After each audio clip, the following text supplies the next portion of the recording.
أعوذ بالله من الشيطان الرجيم. بسم الله الرحمن الرحيم. تبارك الذي بيده الملك وهو على كل شيء قدير. الذي خلق الموت والحياة ليبلوكم أيكم أحسن عملا وهو العزيز الغفور. الذي خلق 7 سماوات طباقا ما ترى في خلق الرحمن من تفاوت فارجع البصر هل ترى من فطور ثم ارجع البصر كرتين ينقلب إليك البصر خاسئا وهو حسير. ولقد زينا السماء الدنيا بمصابيح وجعلناها رجوما للشياطين وأعتدنا لهم عذاب السعير. وللذين كفروا بربهم عذاب جهنم وبئس المصير.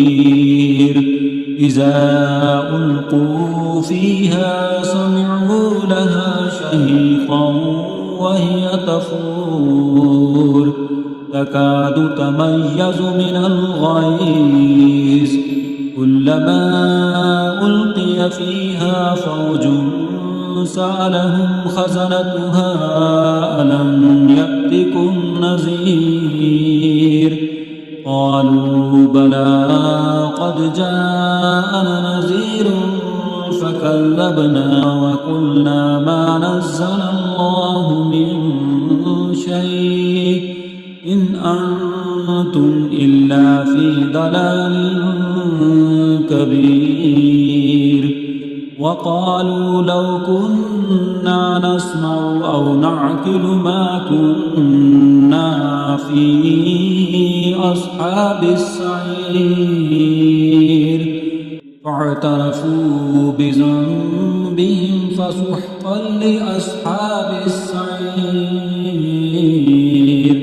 إن الذين يخشون ربهم بالغيب لهم مغفرة وأجر كبير.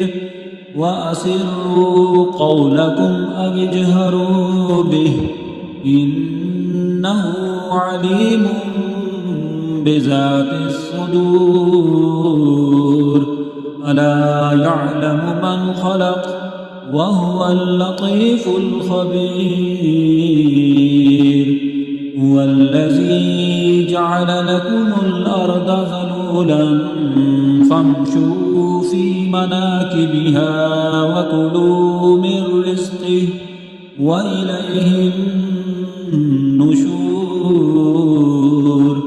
أأمنتم من في السماء أن يخسف بكم الأرض فإذا هي تمور أم أمنتم من في السماء أن يرسل عليكم حاسبا فستعلمون كيف نذير.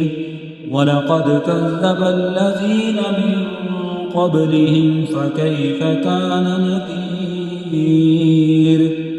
أولم يروا إلى الطير فوقهم صافات ويقبضن ما يمسكهن إلا الرحمن إنه بكل شيء بصير. أمن هذا الذي هو جند لكم ينصركم من دون الرحمن إن الكافرون إلا في غرور. أمن هذا الذي يرزقكم إن أمسك رزقه بل لجوا في عتو ونفور أفمن يمشي مكبا على وجهه أهدى أمن يمشي سويا على صراط مستقيم قل هو الذي أنشأكم وجعل لكم السمع والأبصار والأفئدة قليلا ما تشكرون قل هو الذي ذرأكم في الأرض وإليه تحشرون ويقولون متى هذا الوعد إن كنتم صادقين قل إنما العلم عند الله وإنما أنا نذير مبين فلما رأوه زلفة سيئت وجوه الذين كفروا وقيل هذا الذي كنتم به تدعون قل أرأيتم إن أهلكني الله ومن معي أو رحمنا فمن يجير الكافرين من عذاب عليم قل هو الرحمن آمنا به وعليه توكلنا فستعلمون من هو في ضلال مبين قل أرأيتم إن أصبح ماؤكم غورا فمن يأتيكم بماء معين صدق الله العظيم وصدق رسوله النبي الكريم الأمين